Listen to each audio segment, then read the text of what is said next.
Ano ba yun? Granada? Halos buong araw, tuloy-tuloy ang pag-alingaw-ngaw ng putok ng baril sa gitna ng bakbakan ng gobyerno at Maute Group sa Marawi City. Mahigit 6 na po ang patay, kabilang ang 26 na Maute, 5 sundalo at 2 pulis. Meron ding 9 na patay na sibilyan na di pa nare-recover ang katawan. Halos 4 na po ang sugatan sa hari ng gobyerno. Ayon sa PNP, kasama sa mga namatay ang Deputy Chief ng Marawi City Police na si Police Inspector Edwin Placido at si Senior Inspector Freddy Solar ng Sagyaran Police sa Lanao del Sur. Sabi ng AFP, nasa 30 hanggang 40 ang kasama raw ng kanilang leader na si Isnilon Hapilon na tinutugis sa Marawi. Nagsagawa na rin ng airstrikes laban sa mga pinaniniwalaang kuta ng mga terorista. Mala ghost town ngayon ang maraming lugar sa Marawi. Patuloy ang paglikas sa maraming residente, pero meron din mga piniling manatili sa kanilang mga bahay. Facebook friends, mahigit 1 oras na lamang deadline na ni Pangulong Rodrigo Duterte para magbigay ng report sa Kongreso kaugnay sa pagdeklara ng martial law sa Mindanao. Pero sa ngayon, wala pang kumpirmasyon mula sa Kongreso na natanggap na nilang report. Obligado si Pangulong Duterte na mag-report sa Kongreso bago ang 48-hour deadline ay tinakda ng konstitusyon. At dahil 10 o'clock ng May 23 nagdeklara ang Pangulo, meron siyang hanggang 10 o'clock ngayong gabi para magsumite ng report. Ang naibibigay pa lang sa Kongreso ang kopya ng Proclamation 216. Pwedeng i-revoke ng Kongreso ang deklarasyon kung boboto pabor dito ang mayorya ng mga mambabatas. Pero sa tingin ng ilang mambabatas, hindi na nila kailangan mag-joint session kung wala namang balak i-revoke ang proklamasyon. Humihiling pa ang Senado at Kamara na magkahiwalay na briefing sa darating na linggo para makapagtanong tungkol sa sitwasyon sa Mindanao. Bantay sarado ng militar ang iba't ibang bahagi ng Mindanao kasunod ng deklarasyon ng martial law. Tadtad ng checkpoint sa mga daanan para mabantayan ang mga pumapasok at lumalabas sa iba't ibang lugar doon. Pati ang mga sasakyang pandagat ininspeksyon ng Philippine Coast Guard. Paulit-ulit na paalala ng mga otoridad sa publiko maging mapagmatsyag at agad isumbong kapag may nakitang kahina-hinala. Sa Davao City, 250 tao na walang naipakitang ID ang pinagdadampot. Ilan sa kanila galing Marawi City o di kaya nasa nakarating lugar. Isinailalim sila sa identification at verification pero kalaunay pinauwi rin. Ayon naman sa DepEd, tuloy pa rin ang pagbubukas ng klase sa June 5 sa Mindanao sa kabila ng umiiral na batas militar. Maglalabas naman ang kautusan ng PNP sa mga tauhan nila sa Mindanao ang do's and don'ts ngayong martial law doon. Pwede lang daw ang warrantless arrest kung pasok sa mga partikular na kondisyon, gaya kung ang krimen ay nagkagaganap lang, kasalukuyan nagaganap o magaganap pa lang. Kung may personal knowledge ang law enforcer sa kinasasangkot ng krimen ng pugante, at kung pasok ito sa tinatawag na search incidental to a lawful arrest. Sa mga checkpoint, umiiral pa rin ang plain view rule. Hindi pwedeng basta-bastang halughugin ang sasakyan nang walang sapat na dahilan. Kailangan pa rin sundin ang anti-torture law at kailangan pa rin sampahan ang kaso ang mga nahuhuli sa loob ng 3 araw. Kung hindi, dapat silang pakawalan. Ang Defense Department naglabas na rin ng guidelines. Umiiral pa rin daw ang Constitution sa mga lugar na sakop ng martial law. Alinsunod pa rin dapat sa batas ang anumang arrest, search and seizure operation. May pahabol na sa patapos ng tag-init si 2016 Miss Universe Philippines Maxine Medina. Ang beauty queen enjoy sa kanyang Siargao getaway. Siyempre, kasama niya ang boyfriend na si Mark Stopacio. Sweet na sweet din sa Phuket Island si legally blind star Lauren Young at boyfriend na si Robbie Garcia. Check out their photos on gmanews.tv. At may ultimate throwback ang ageless beauty na si Ina Raimundo. Sa kanyang Instagram, proud ay binahagi ni Ina ang kanyang Sweet 16 photos. Bagamat meron mga sumusuporta sa pagdedeklara ng martial law sa buong Mindanao, meron din mga pumupuna sa basihan nito. Payo ni Justice Secretary Vitaliano Aguirre II sa mga tumututol, maghain ng petisyon sa Supreme Court para questionin ang legalidad ng martial law sa Mindanao. Kayo mga kapuso, anong sa inyo rito? Feel free to comment below at para sa ibang top stories for the day, visit our website and social media pages. Maraming salamat po sa pagsama niyo sa amin via Facebook Live. Ako po si Ivan Mayrina and I'll be back tomorrow. Click that share button now.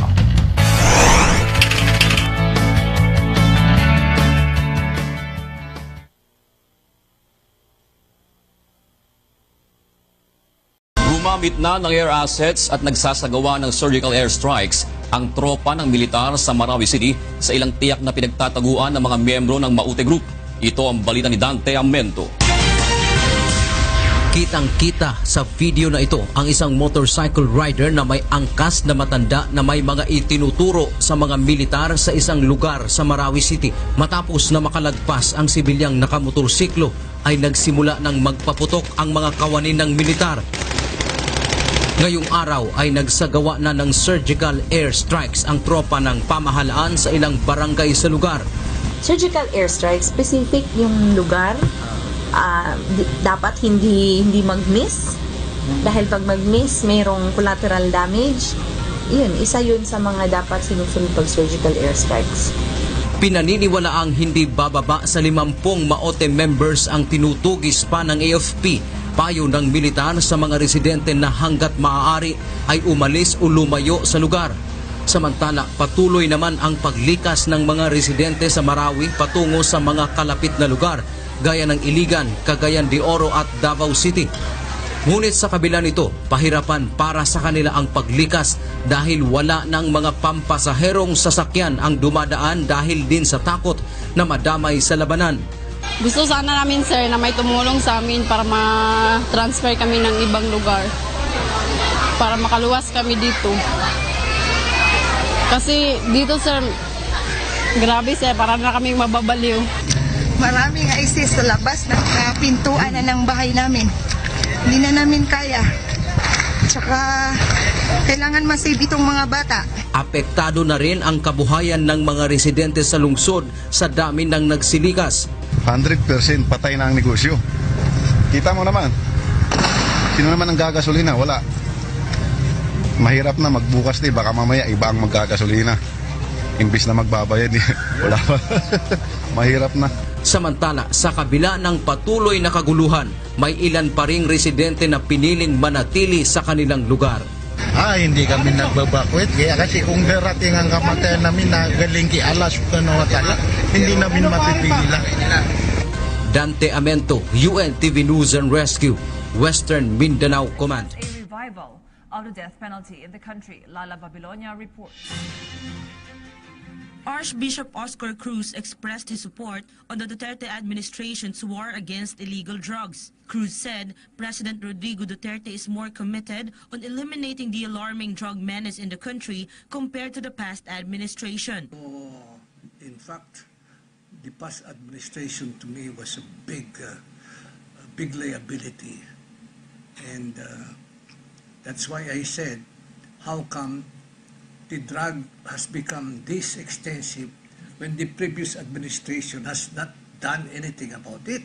Cruz added that the current administration seems to be fixing the errors of the past leadership. Despite that, he remained firm on his stand against death penalty. Killing is not justifiable per se for whatever reason, even the death penalty, no? There's no exception except self-defense theory. Moreover, Cruz is confident that Duterte will not be involved in any kind of graft and corruption. But one of the sterling merits of this present administration is that the graft and corrupt practices has not yet seeped in to the government. Unlike before, graft and corrupt practices were incarnate. For PTV News, Lala Babylonia. Each and every day, a policeman somewhere in the nation or mega city makes that decision to squander his honor and shirk his duty by going rogue and rotten and choosing a life of crime. Conversely, there are cops who still choose to carry out their duties they swore to uphold at all times, to serve and protect and to fight and bring the agents of crime to the bar of the law. One such shining example laid down his life in trying to round up drug pushers / ninja cops in a community not far from the People's Palace in this report from Pauline Requesto. A simple and honest police officer.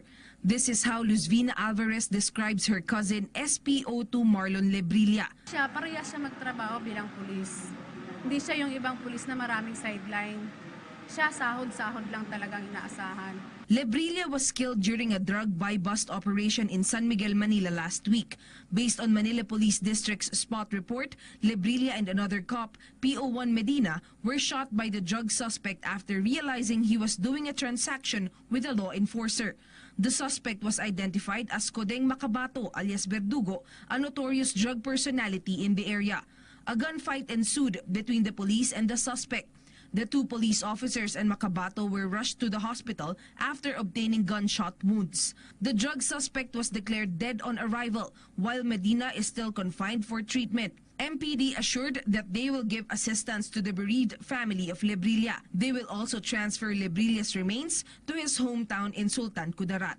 MPD is still on the lookout to capture Makabato's cohorts and other drug suspects in the country's capital. There should be a healthy relationship between the police and the community. Magtulungan po tayo kung ano man pong mga impormasyon na pwede niyong ibigay sa amin, sa aming kapulisan, huwag po kayong matakot na tumawag sa aming mga hotline. For PTV News, Pauline Recuesto.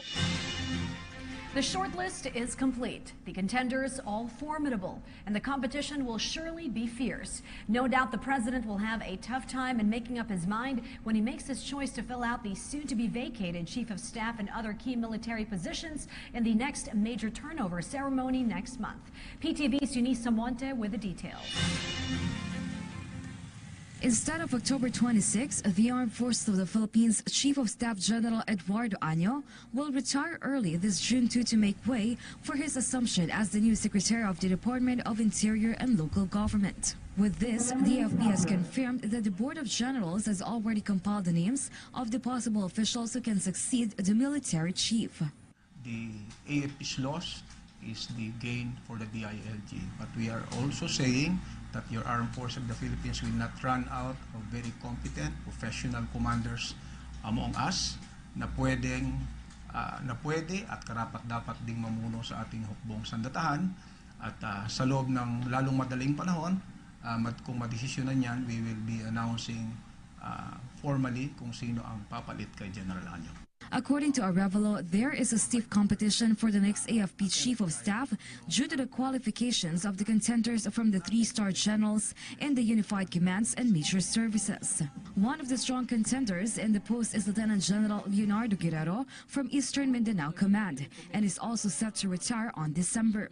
The AFP, however, has not disclosed anything yet from the list that was forwarded to the National Defense Secretary Delfin Lorenzana, who would then endorse it to President Rodrigo Duterte. Meanwhile, Arevalo has also stressed out the contributions and the great works of the outgoing Chief of Staff who graduated as cum laude from Matika's class 1983. Bukod sa siya naman ay retirado na sa Armed Forces, relatively bata pa rin siya upang atin ipahinga ang isang galing, talino, kakayahan at katapatan at napatunayan na galing sa pamamahala ng isang General Año. It can be recalled that during the closing ceremony of Balikatan 2017, Lorenzana mentioned that he tried to persuade the president to permit the AFP chief to complete or extend Año's term before assuming the DILG portfolio, but the chief executive would have none of it. For PTV News, Eunice Maute. It was a clear gesture of saber rattling by a military powerhouse against a small and emerging economy, trying to assert its claim on a disputed territory in the South China Sea, after an international court ruled in its favor last July. PTV's Trixie Jafar reports on a pundit's political take on China's recent statements perceived as belligerent and threatening to our sovereign claims over disputed maritime territories in the South China Sea. The issue surrounding China's threat to wage war against the Philippines in light of the disputed West Philippine Sea continues to be a national concern as it called the attention of lawmakers and legal experts. According to attorney David Yap, a constitutional law expert, the threat of war should not be taken lightly because it is a clear violation of United Nations Charter and other international law principle. Saber rattling of China threatening us that they will declare war on us if we will pursue our claims is pure and simple violation of the United Nations Charter and also with international principles. He added that the government should make a diplomatic protest to the United Nations and that the House and Senate should make a joint resolution to clarify the policy to be pursued in regards to the West Philippine Sea.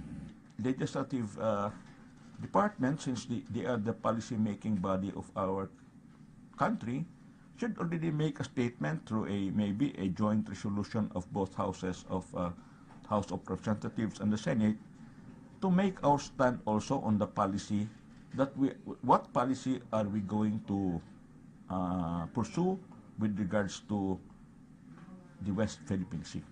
I go along with the position which has been maintained by Senior Associate Justice Antonio Carpio over this imbroglio, wherein we have to really go to the United Nations on this. We have to make a stand. We have to make a position here. Despite the controversies between the Philippines and China, a big number of projects included in the Dutertenomics are entered into by both countries to help boost economic growth.